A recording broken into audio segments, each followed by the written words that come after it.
আমার ভাইরা, আমার বন্ধুরা, দুনিয়ার সব কিছুই আমরা জানি, দুনিয়ার সব কিছুই আমরা বুঝি, কিন্তু দুনিয়ার মধ্যে এমন কয়েকটি জিনিস, এমন 5টি জিনিস আছে যে জিনিসগুলা একমাত্র আল্লাহ ছাড়া দুনিয়ার কোনো মানুষ জানে না, দুনিয়ার কোনো মাখলুক জানে না। তাহলে জানতে চাই হুজুর এই 5টি জিনিস কি? আমার ভাইরা, আমার বন্ধুরা, এই 5টি জিনিস যদি জানতে হয় তাহলে একটি ঘটনা বর্ণনা করতে হয়। বুখারীর বর্ণনায় একটি ঘটনা এসেছে।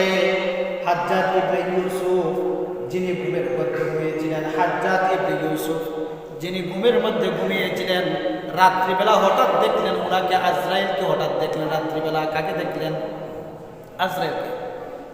বুখারী শরীফের বর্ণনায় এসেছে হাজ্জাজ ইবনে ইউসুফ রাহিমাহুল্লাহ তিনি স্বপ্নের মাধ্যমে ঘুমের ঘরের মধ্যে আজরাইল আলাইহিস সালামকে স্বপ্নের মাধ্যমে দেখলেন। যখন তিনি ঘুমের ঘরে স্বপ্নের মাধ্যমে আজরাইল আলাইহিস সালামকে দেখলেন, হাজ্জাজ ইবনে ইউসুফ রাহিমাহুল্লাহ তিনি প্রশ্ন করলেন, ভাই আজরাইল, দুনিয়ার জমিনে আমার আয়ুকাল আর কতদিন আছে? দুনিয়ার জমিনে আমার আর কতদিন বাঁচবো? দুনিয়ার আহার কতদিন আমি আর করব? আমার কতদিন হায়াত আছে? আমি কতদিন পরে মৃত্যুবরণ করব? আজরাইল আলাইহিস সালাম কোনো কিছু বললেন না, কোনো কথা বললেন না, কোনো কথা জবাবও দিলেন না। হাজ্জাজ ইবনে ইউসুফের প্রশ্নের জবাবে তিনি পাতের 5টি আঙ্গুল ইশারা দিয়ে তিনি চলে গেলেন। সুবহানাল্লাহ। হাজ্জাজ ইবনে ইউসুফ রাহিমাহুল্লাহর প্রশ্নের সম্মুখীনে আজরাইল আলাইহিস সালাম হাতের 5 আঙ্গুল ইশারা দিয়ে তিনি চলে গেলেন। ঘুম ভেঙে গেল, জাগ্রত হয়ে গেলেন। ঘুমের ঘর থেকে জাগ্রত হবার পরে রাতটা বড় কষ্টে অতিবাহিত করলেন। রাতটা যখন কষ্টে তিনি অতিবাহিত করলেন, রাত শেষ হবার পরে সকাল যখন উদয় হলো, সকাল আসার আসাতে হাজ্জাজ ইবনে ইউসুফ, কিতাবের মধ্যে এসেছে, বড় শহরের বড় বড় উলামায়ে কেরামদেরকে তিনি আহ্বান করলেন। শহরে যত উলামায়ে কেরাম ছিলেন সমস্ত উলামায়ে কেরামদেরকে ওনার বাড়িতে আহ্বান করলেন। বড় বড় আলেম উলামা শায়েখগণ ওনার বাড়িতে জমায়েত হলেন, সম্মেলন হলেন।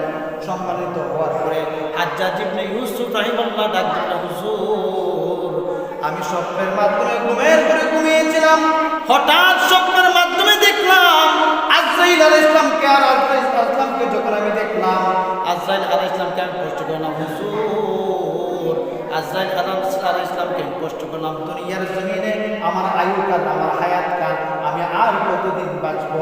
আজরাইল আল্লাহ আমার কথার কোনো জবাব দেন নাই, কিন্তু হাতের 5টি আঙ্গুল ইশারা দিয়ে চলে গেলেন। সুবহানাল্লাহ। হাতের 5টা আঙ্গুল ইশারা দিয়ে চলে গেলেন। আমার ঘুম ভেঙে গেল।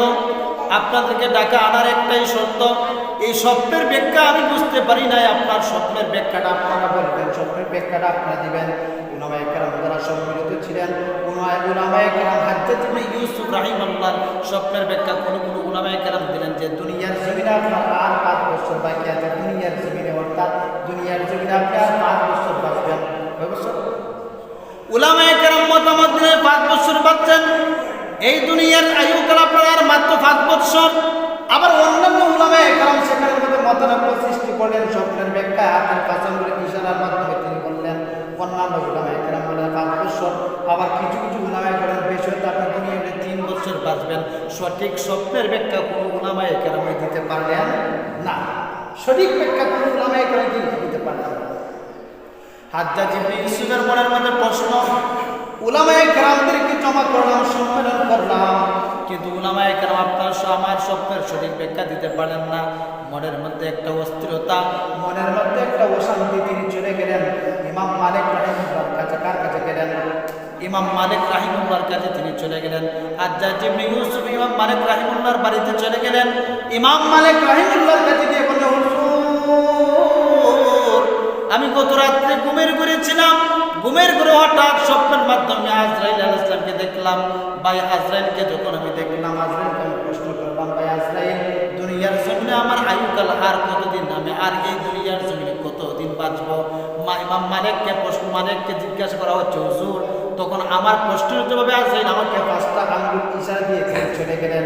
এই স্বপ্নের ব্যাখ্যা উলামায়ে কেরামদের কাছে আমি প্রশ্ন করলাম, কেউ সঠিক ব্যাখ্যা দিতে পারেন নাই।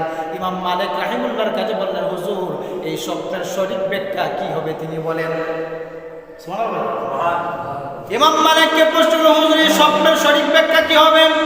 ইমাম মালিক রাহিমাহুল্লাহ বলেন, ভাই ইউসুফ তুমি কি কোরআনে আয়াত পড়ো নাই? কোরআনের মধ্যে আল্লাহ রাব্বুল আলামিন এক জায়গার মধ্যে তিনি উল্লেখ করে দিয়েছেন, আল্লাহ রাব্বুল আলামিন বলে ইন্নাল্লাহা ইনদাহু ইলমুস সাআ। সুবহানাল্লাহ। আল্লাহ রাব্বুল আলামিন বলে ইন্নাল্লাহা ইনদাহু ইলমুস সাআ, নিশ্চয়ই তার কাছে কিয়ামতের জ্ঞান রয়েছে, কিয়ামতের নলেজ রয়েছে। আল্লাহ তাআলা কিয়ামতের জ্ঞান আর কারো কাছে নাই। আমার ভাইয়েরা, আমার বোনেরা, জানতে চাই কিয়ামতের জ্ঞান আমরা এখানে যারা উপবিষ্ট আছি কারো কাছে কি আছে? কারো কাছে কি আছে? কারো কাছে নাই। ইমাম মালিক রাহিমাহুল্লাহর কাছে যখন প্রশ্ন করা হলো, ইমাম মালিক রাহিমাহুল্লাহ বলেন, হাজ্জাজ বিন ইউসুফ, শুনো, আমার আল্লাহ রাব্বুল আলামিন